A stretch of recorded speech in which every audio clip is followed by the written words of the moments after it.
What's the easiest choice you can make? Window instead of middle seat? Picking a vendor who sends a great gift basket? Outsourcing business tasks you hate? What about selling with Shopify?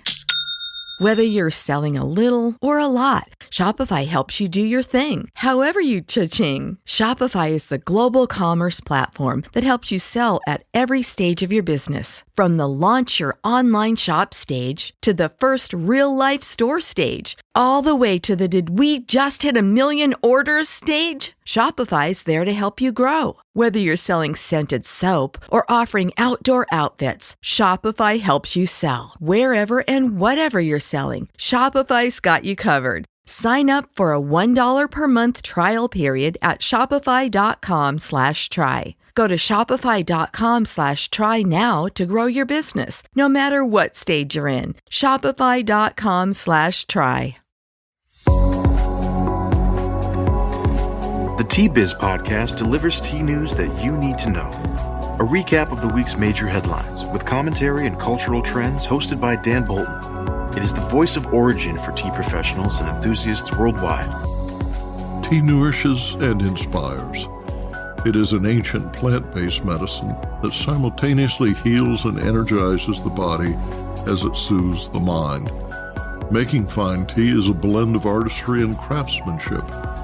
The $200 billion tea trade is fundamentally local, yet exerts global influence, employing millions to enhance the well-being of all.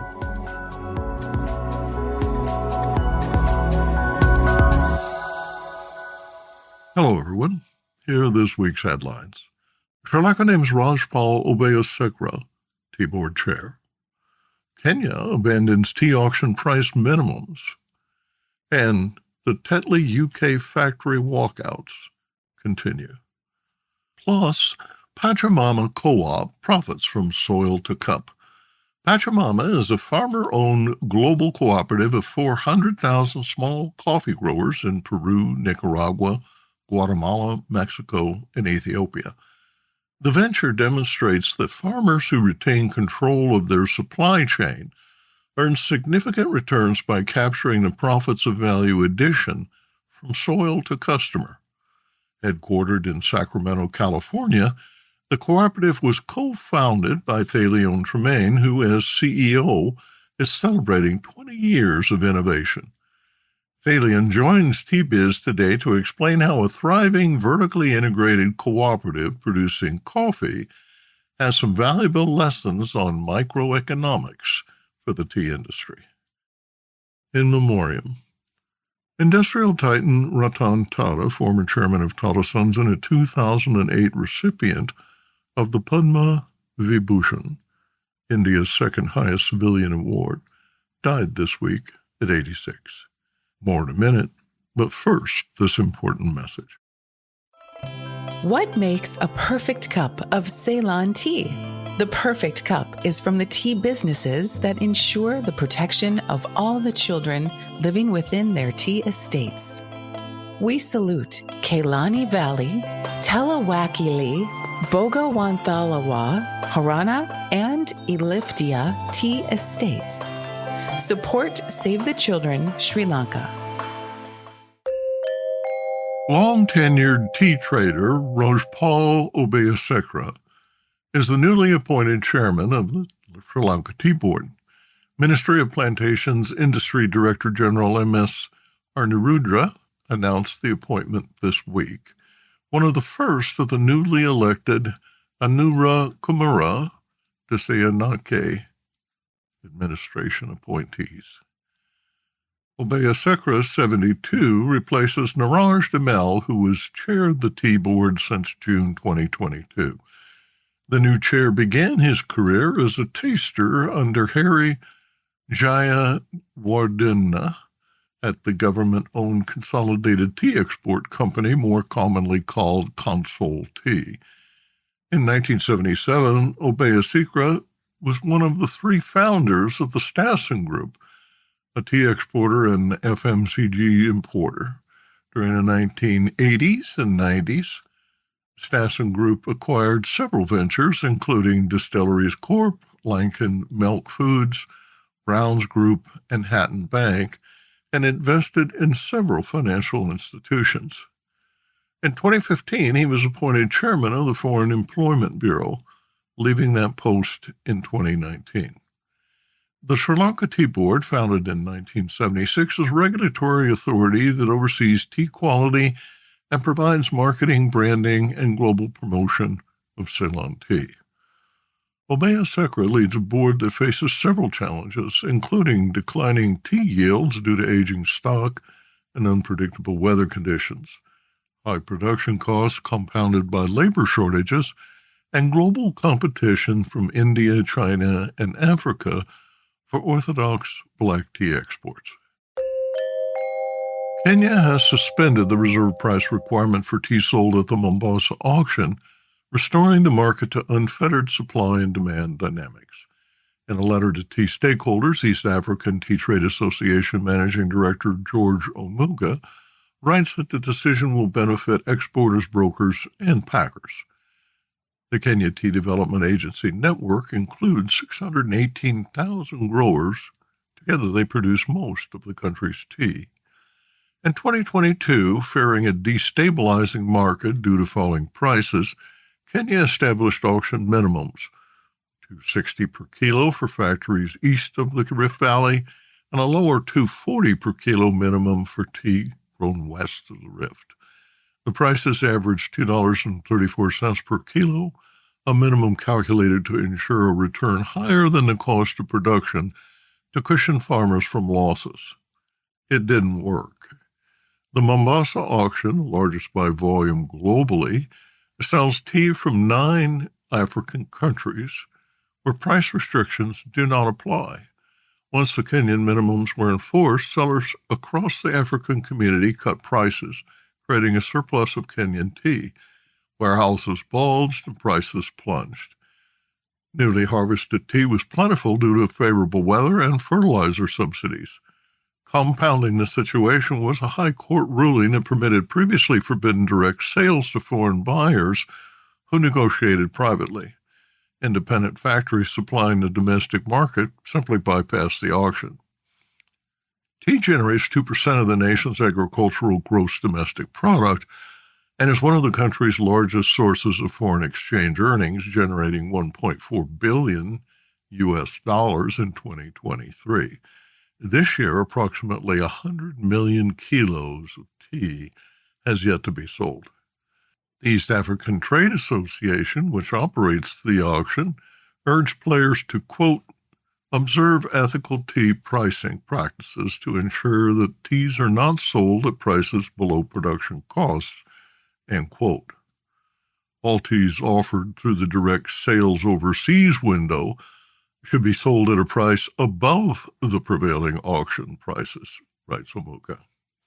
Tea exports rose in volume during the first half of the year as earnings topped $794 million, about 102 billion Kenyan shillings, as bargain hunters in Pakistan, Egypt, the UK, Russia, and Saudi Arabia increased shipments. Striking workers at a Tetley tea factory in northeast England who walked off the job on September 20th and intermittently since remained firm in their demand for better pay. Workers at the Eagles Cliff factory told BBC they had authorized 12 more strike dates during the next 2 months. According to a statement from the GMB union, around 150 Tata Consumer Products-owned facility workers in Teesside say wages have not kept pace with rising costs.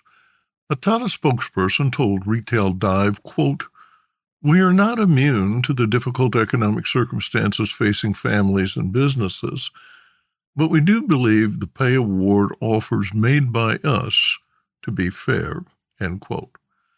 We are disappointed with the decision to strike, particularly when we have 2 offers on the table which the unions decided not to present to members before going to the ballot, said the spokesman.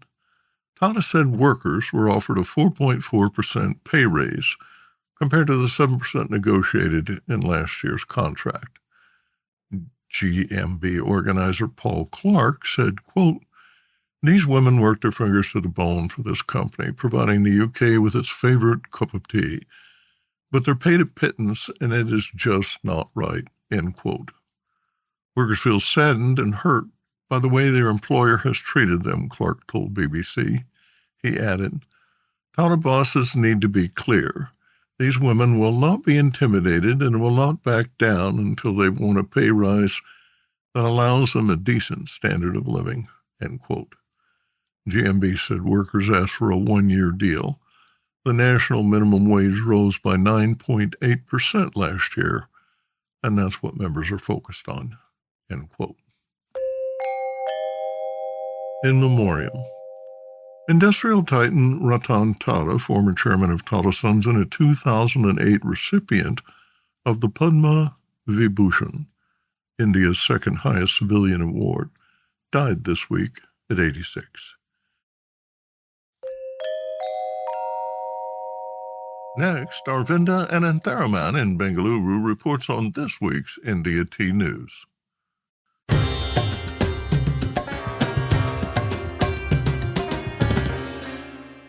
India Tea News for the week ending 11th October 2024. Bonus updates for North India. Last week, Darjeeling's tea garden employees went on a 12-hour strike demanding a 20% bonus, refusing to accept the 13% that was offered. The statesman reported that after the fifth round of tripartite talks on the bonus issue ended without consensus, the state government had to intervene and they issued an advisory to the management asking that they pay 16% as a bonus, adding that the tea gardens facing financial difficulties can negotiate this percentage through discussions with unions. And this advisory covers tea workers in Darjeeling, Kashong, and the Kalimpong Hills. Bonuses were to be dispersed by 4th October, given that the country celebrates the Dussehra festival this week, particularly important festival in Bengal. However, trade unions have not been happy with the 16%, and the State Labour Department has informed them that another round of talks will be held in Calcutta on 6th November. In other news, the Tea Board announces the Tea Development and Promotion Scheme, which comes with a budget of 664.09 crores or $79 million. And this scheme, which extends for a 2-year period that began in 2023, broadly covers plantation development and quality upgradation, tea promotion and market support, technological intervention, research and development, welfare and capacity building measures. And this covers several immediate concerns such as replanting, proper pruning, adherence to quality plucking, soil health, product development and diversification, and value addition. There seems to be a heavy emphasis on branding and promotion, and these schemes are open to register stakeholders from within the industry starting on the 25th of this month. And lastly, a 34-year-old man, Gengarai in the Nilgiris, was walking through a tea estate when a wild elephant attacked him. He was found seriously injured and rushed to the hospital but succumbed to his injuries.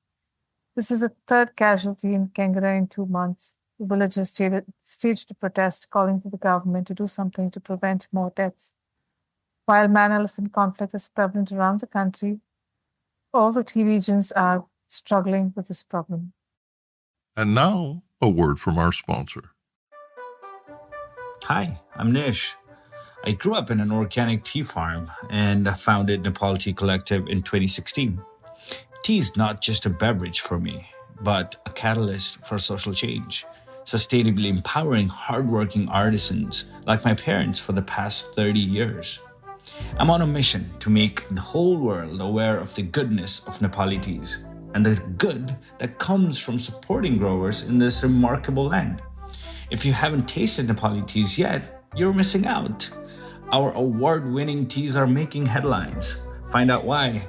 Visit Nepal Tea Collective's website to get a free sample of this extraordinary taste of the Himalayas. That's nepalteacollective.com. Or just send me an email at nish, Nish, at nepalteacollective.com. Cheers.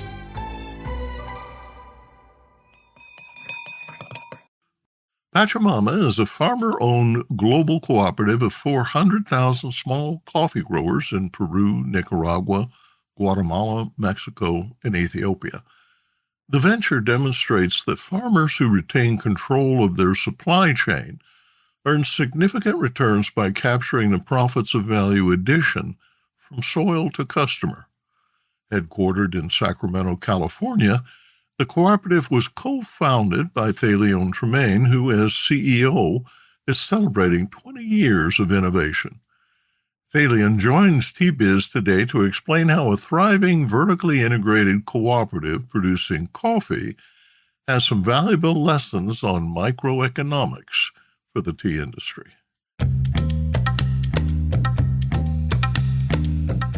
Thaleon Tremain has been involved in business development for the past 25 years.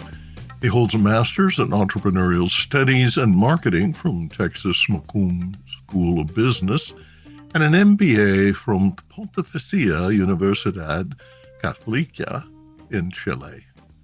A former Peace Corps volunteer in Bolivia, he was a volunteer cooperative leader of the U.S.-Cuba Working Group of the National Cooperative Business Association.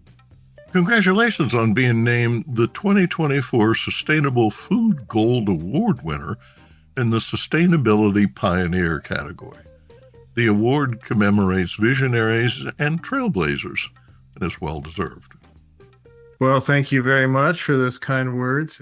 Pachamama is America's first coffee roaster and coffee retailer to be 100% owned and governed by farmers. Thaleon, what has happened over the past 20 years that has made you more confident in this business model? I got involved about 20 years ago, shortly after a number of coffee producer leaders gotten together with this very concept to create their own business in the United States. So the great thing I think about Pachamama and looking back at 20 years is that they did something everyone said they couldn't do. Right. Everyone, believe me, we went around trying to get money from we knocked on all the doors, and a lot of people told us, crazy, you can't do this, you shouldn't do this, all this stuff. But they did it, and they own the whole thing, and they still own it all. There's so many great lessons here, and one of them is that if you're going to try to solve these very complicated problems in coffee, you have to have the long view. You're not going to solve these problems in 5 years. And in business nowadays, capitalism as it is, it's everything's on a 5-year, maybe a 7-year model. And that just isn't the way to think about it. So of course, a lot of investors didn't want to participate in Pachamama because we had a long view, and they also want ownership, which they recognize is where the power and the money is. So to the credit of these visionary producers over 20 years ago, to have this model, to build this model, and to hire me to help bring it to market, it's really revolutionary in so many ways, and they deserve all the credit for that. And I'm talking about Merlin Presa at Pro Co-op in Nicaragua, Carlos Reynoso, Manos Campesinas in Guatemala, the late Raul del Aguila from Coca in Peru. I mean, these folks and many others really could see that a model like Pachamama would work in coffee. And, it took us a long time to do it. And one of the reasons it took a long time is because investors didn't want to invest, and we didn't really want their money. And it's ultimately about the future profits, right? You're cutting up the future profits if you give them away early to outside investors. So we really grew organically with very little capital, but all the capital came from the members, which is the way it should be. With no outside funding, the founders leveraged their crop. Let's focus on that briefly because pulling that off is unusual. The coffee they grow in Peru or Nicaragua sells for very little at origin, but once it's roasted and packed in Sacramento, it becomes pretty valuable. The coffee beans that members donated were quite literally seed investments. So who came up with that? Well, I think it was the model itself, I think, was really Raul del Aguila from Peru. All you have to do is look at the market and see what works. I mean, there's people making millions of dollars, billions of dollars in coffee. And so we know what works. So the idea is you need to be selling a finished product closer to the consumer, and I think one with value add, able to demand a premium for a branded coffee. So what's different about Pachamama is just the back end and how we kind of hard coded the business model from the beginning, so that would benefit the people that are growing the coffee. The fact growers couldn't raise sufficient funds forced members to seek an alternative. That's when you stepped in. Self-funding works in theory, but executing a wholesale roasting, marketing, and distribution operation from scratch without much capital must be challenging. It's a great business. It's a great business model, and we know this is what consumers want. If you really actually look at what's important in any business, it's what the consumer is demanding. And you can see that well over 20 years ago with the emergence of fair trade movement and other movements, whereas the consumer really wants to be closer to the producers. So I don't think what we did is particularly hard. What was hard was doing it without any capital, without any cash. And so most people wouldn't have, probably in my position, wouldn't have hung around for 20 years. Okay. That's the hard part. But in reality, there's plenty of money in the world. So now that we've proven this can be done, I don't see why a lot of those problems can't be solved. And I will say that our members, these smallholder farmer cooperatives, invested a lot in Pachamama, and they invested coffee. And that in the early days, they were able to invest coffee, and we turned that coffee into cash and paid the bills, and every year did a little more. But once we actually get some cash investment into this business, watch out. This thing will take off.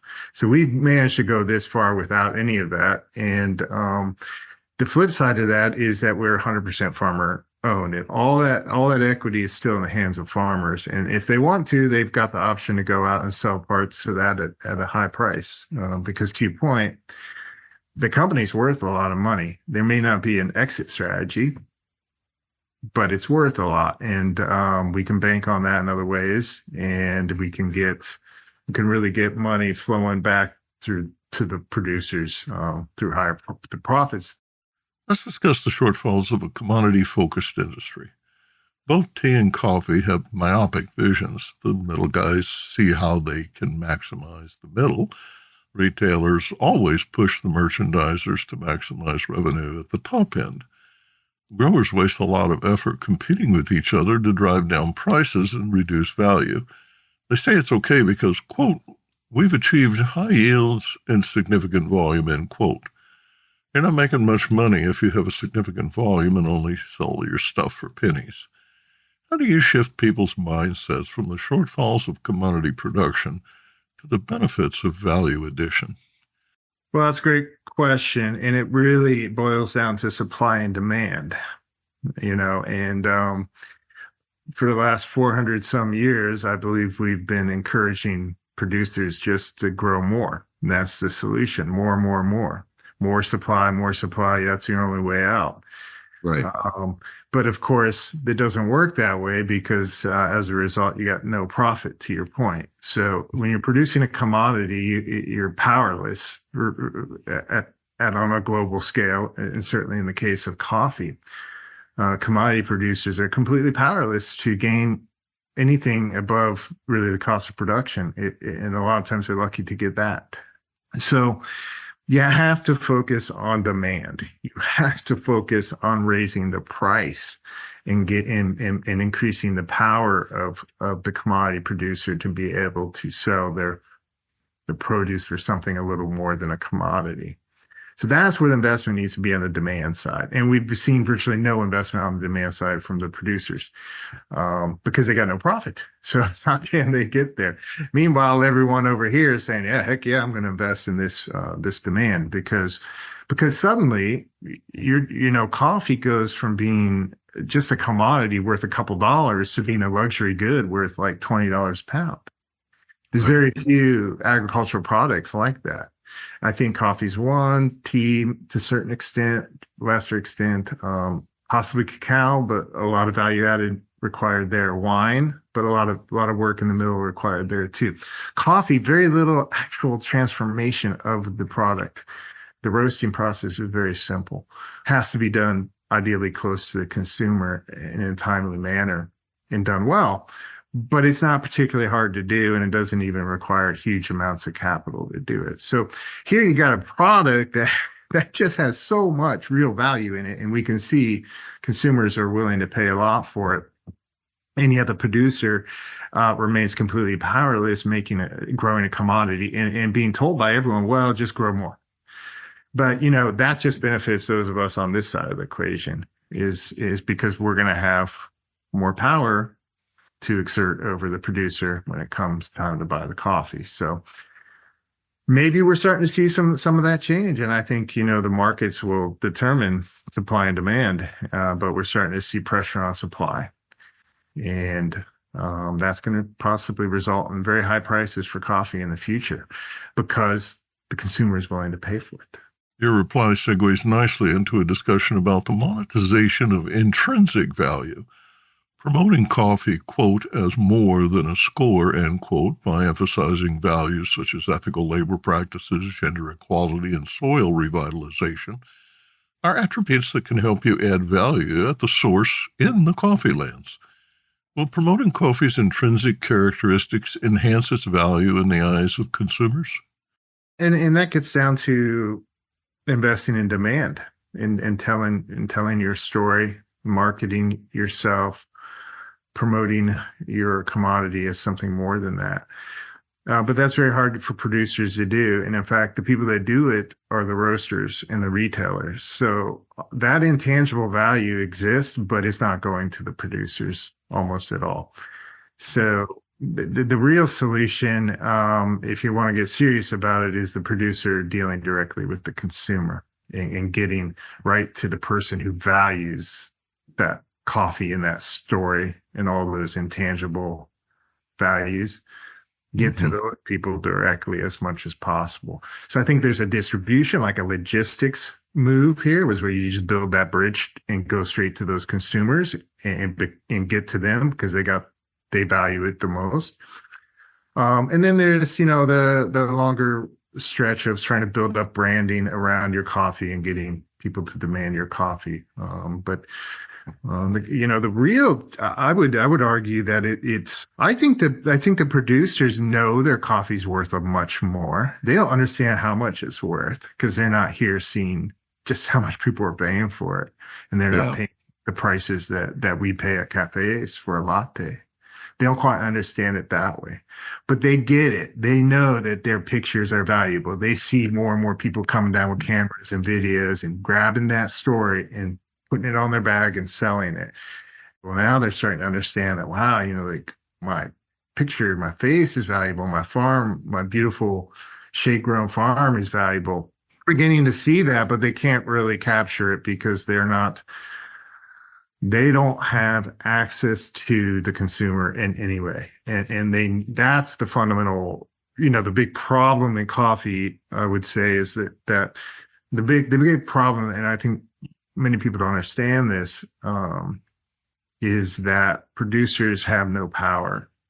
They have no power in this system and no ability to charge a higher price. So they're really price takers. They have to take the price that the market demands. Very rarely are they able to get a little bit more than that. And so to really fundamentally change and solve these problems, you have to address that power imbalance. And so in the big picture, we need to find ways to really truly empower farmers and get them closer to the consumer, where the value becomes exponentially more.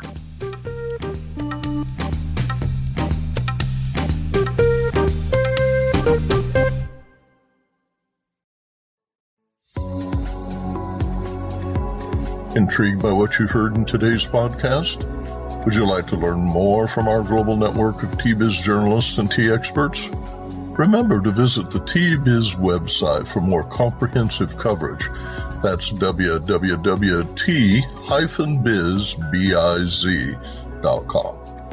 Thanks for listening. Farewell till next week.